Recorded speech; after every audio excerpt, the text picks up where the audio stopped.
Let's do it.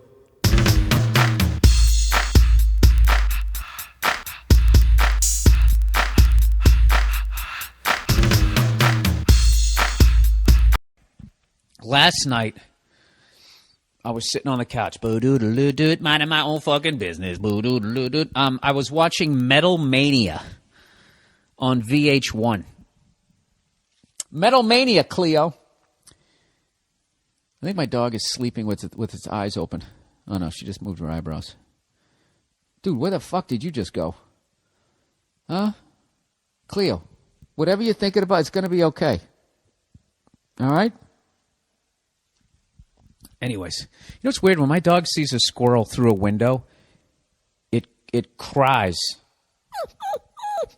like it's a long-lost buddy. But if my dog is outside and there's a squirrel, if there's no window between my dog and the squirrel, it will try and rip its fucking head off. So does anybody know anything about dogs? What is it crying about? Is it crying like, oh, I want to rip its head off? Oh, I wish I could just end that thing's fucking life. You don't make any sense to me. Anyway, so I'm watching fucking Metal Mania. Alliteration. This has got to be a hit show, right? So I'm watching this shit, and at the risk of pissing off a lot of listeners, I think most metal/hair metal, it arguably is the worst fucking music ever made. Worse than disco. I don't know why disco gets such a bad rap. Like, disco is the default example of bad music, the way Hitler is the default example of evil. Dude, he's the next Hitler. It's always the next fucking Hitler. Never Pol Pot. Never fucking, I don't know, pick another. I don't even know another one. Ivan the Terrible. Was that a wrestler? Or was that a comic strip?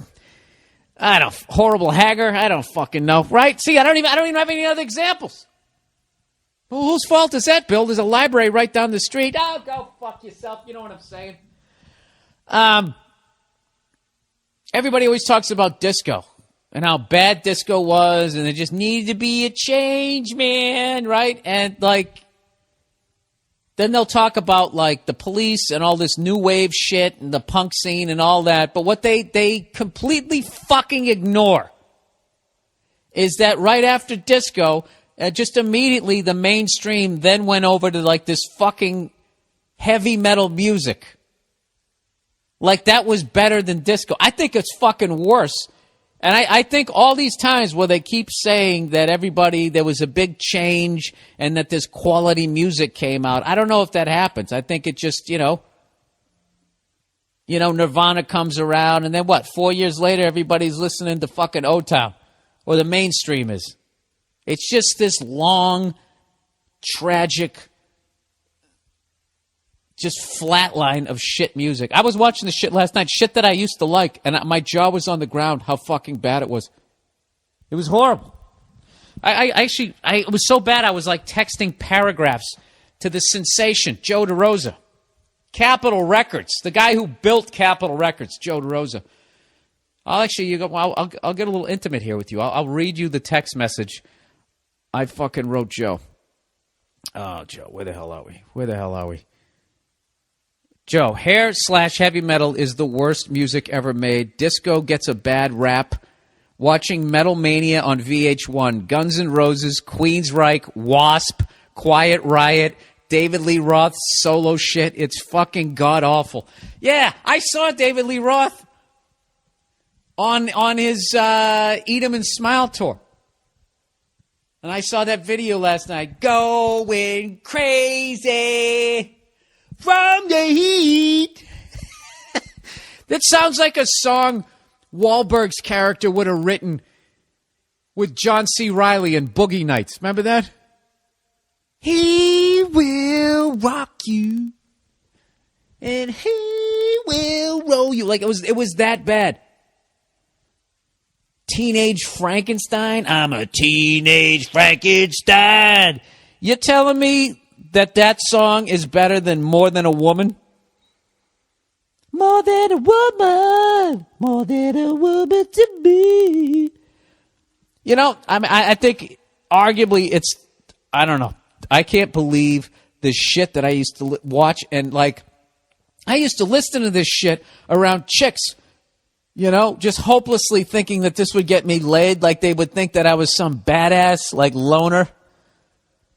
Bang your head.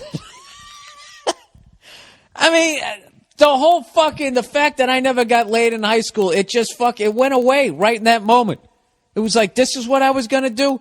I wasn't going to try to make him laugh. I wasn't going to hit on him. I wasn't going to try to jab him.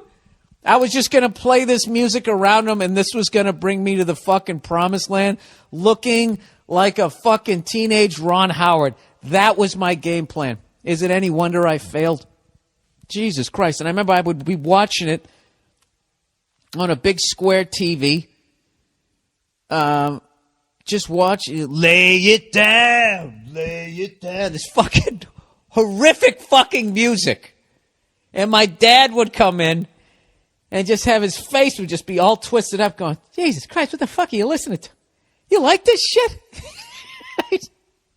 And I thought I was a rebel. I mean, he doesn't understand, man.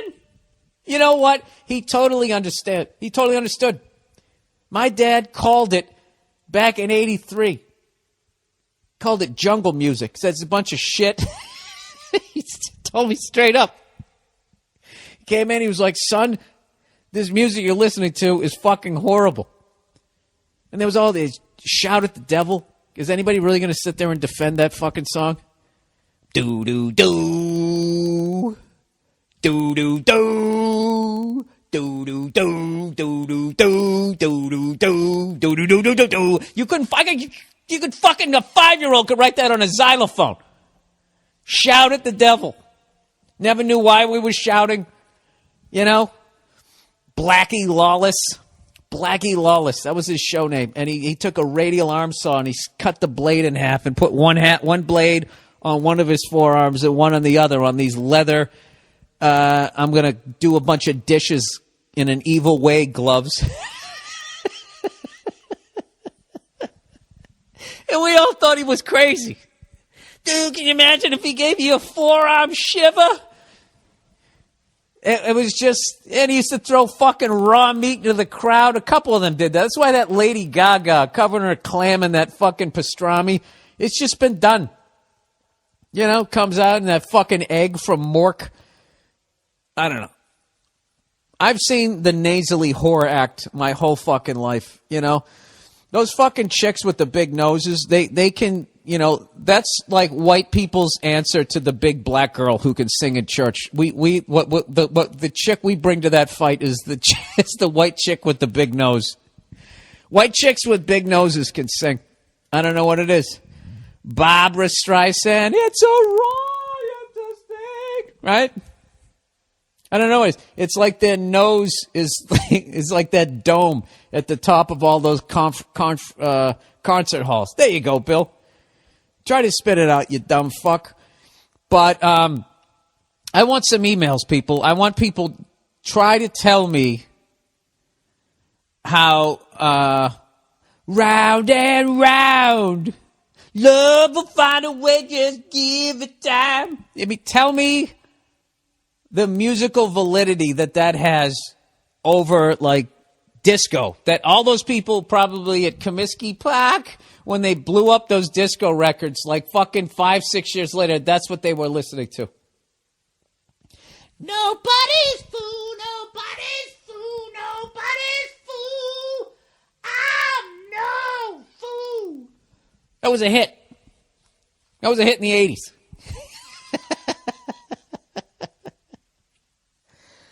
Wow.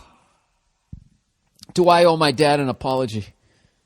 I was sitting there just one video after a Queensryche. I mean, all this stuff that I thought was just fucking unbelievable. You know what? I'm going to get emails this week. It's like, I don't know what it's going to be. It's going to be like, people either going to be like, yes, absolutely. There's going to be no middle ground. People are going to 100% agree with me, or I'm going to get punched in the face by Eddie Trunk. I was taken aback. I mean, I hadn't seen those videos in fucking forever. Occasionally I'll go back and I'll look at some old videos, but I mean, a lot of it was like AC/DC, like shit that can like, you know, I mean, Back in Black is timeless. There's some timeless shit in there, you know. I even watched that Guns N' Roses, Sweet Child of Mine, and I thought it was horrible. Whoa, whoa, sweet child of mine. And that little fucking shim-sham dance he was doing, it just was...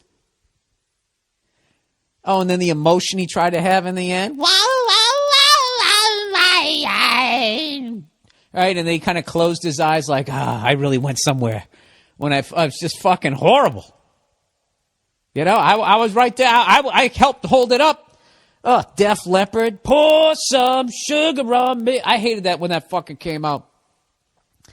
And all the ladies liked it, and he came out in his acid-wash jeans. I actually saw him on that tour. Didn't I? Yeah, Reynolds Coliseum. And Tesla opened up. Tesla, which I didn't think they were that bad. They weren't that bad. I don't know. I thought you're supposed to go back and listen to the fucking music of your youth, being like, wow, that was awesome, man. Remember that? And then, you know, that was the first time I tried blow. You know, reminiscing. Actually, first time I ever saw cocaine, saw it being done was at the Providence Civic Center. I saw AC/DC on the Who Made Who tour with Loudness, the Japanese heavy metal band that couldn't speak any English yet sang in English. I just can't imagine the disconnect. I can't imagine like memorizing a bunch of Japanese and going over there and just singing it and then not knowing what the fuck I was saying. Going out there, and everybody going nuts and just standing there like, I have no idea what I just said. T-shirts are $20. Did I just say that, or did I say, are you ready to rock? I have no fucking idea. Anyways, so I saw them. They opened up. And anyways, we were out in the parking lot, and we're drinking beers, thinking we're crazy. Driving, of course, because it's the 80s. This is right before MAD kicked in. They used to bring, like, wreckage from a fatal drunk driving accident. Did anybody else in high school do that? They actually brought a car from a fatal drunk driving accident, and they dragged it onto the lawn of our campus, if you want to call it a campus, a little island with a tree. They just left it there, and we all just stared at it, trying to figure out how many people were in the car, how many people died, and then we just walked away like, you know, and you're young. You don't give a fuck. 10 minutes later, you're talking about, dude, I'm getting fucking wrecked tonight. Wrecked. That was the word. I'm getting wrecked. Getting destroyed. Hammered. Right? So anyways, we're driving down there. Beer between your legs, as you do. It's the 80s, you know? You fucking lifted weights all that week. Never, all of it above the waist. Curls. Fucking benching. Shoulders. Nobody did squats in the 80s. Nobody did, right? So you got your fucking tight 501 blues on with your little pencil fucking legs, and then your overdeveloped upper body, your stupid gold chain, and you had a beer between your legs. That's how you did it. So we're fucking going down. They were probably on 8 apiece, fucking hammered. I was driving this piece of shit 83 Ford Ranger. I got like 5 fucking drunk friends in the back, which was still not even grounds for getting pulled over. You could just have people in the back like you were bringing fucking turkeys off the slaughter. Nobody gave a shit, right? So we pull in, and right as I pulled up, and I got a parking spot, there was this kid. He had his door open, and he kind of had like a Sammy Hagar meets John Fogerty haircut, blonde hair. And I remember he fucking did a line right as I was pulling up, and I had fortunately had my window up, and he saw me, and he saw we all had AC/DC T-shirts on or whatever, and he just got out of the car, was just like, yeah! Screaming. It's like a haunted house. He came right up to the fucking window, and I was just trying to take it all in, like, okay, how am I supposed to behave around somebody with who's on coke? Does this guy have, like, you know, Hulk strength right now? Is he going to tip over the truck? Anyways, that was the first time I saw blow. I don't even know what the point of all that was. I was just shocked. Look, I know it wasn't all bad, like the early Metallica, right through Injustice for All. I know that stuff was great. But I'll tell you, it is slim fucking pickings, my friends. Slim pickings. I don't know what to tell you. I mean, I even go back sometimes. I try to listen to Appetite for Destruction. I know that's this watershed fucking moment in that music, but some of those fucking songs. They're out to get me, so you can suck me. Take that one to heart. Ugh. Kill yourself. All right, that ought to get me a lot of fucking criticism. The 1980s. The fucking 80s. Did I nail it, though, by the way? Everyone had the 501 blues. Remember that? Buttonfly, dude. Washed him 3 times and your nuts couldn't breathe. And you wonder why you got all these fucking crazy kids that need to be on drugs now. Hey, what is worse, hair metal or some of that fucking patriotic country music post 9/11? What is worse to you? What is more cringeworthy? Shout at the Devil, or that Toby Keith, Uncle Sam's gonna put a boot in your ass. Ugh. Oh my God. Every dime that guy made in that song should have been thrown in his face and then given to the troops, or something else, or just then a partial of it would be to incinerate any record that track was ever recorded. The most pandering horseshit you could ever come out with. I hope I didn't piss you guys off too much by fucking trashing all that metal shit. I have half those T-shirts, and I went to go see that. I was just embarrassed by some of that shit that I used to listen to. Oh, Jesus, right up until I was like 20, 21. Fucking brutal. What redeemable thing did I have? I did listen to the Beatles, the Doors, the Stones, all that white boy shit. Stevie Ray Vaughan. I did listen to Hendrix. I listened to all the big band swing through my dad. Shit from the 50s. I had such a weird musical upbringing anyways, which was actually good because it was kind of all over the map. I started hanging out with Patrice back in the day. Patrice was the one, rest his soul, got me the... I still remember when he got in that same piece of shit truck that I went to the AC/DC concert in. 7 fucking years later, I'm still driving it, right? Making the sacrifices. Remember that? I told you, you don't get some fucking job and go out and buy a fucking new car. You just change yourself to your cubicle. I always kept I put a new engine in the fucking truck. Had somebody slap that in there for $1,200, pay that down rather than $12,000 for a new car like it was back then. So anyways, I still remember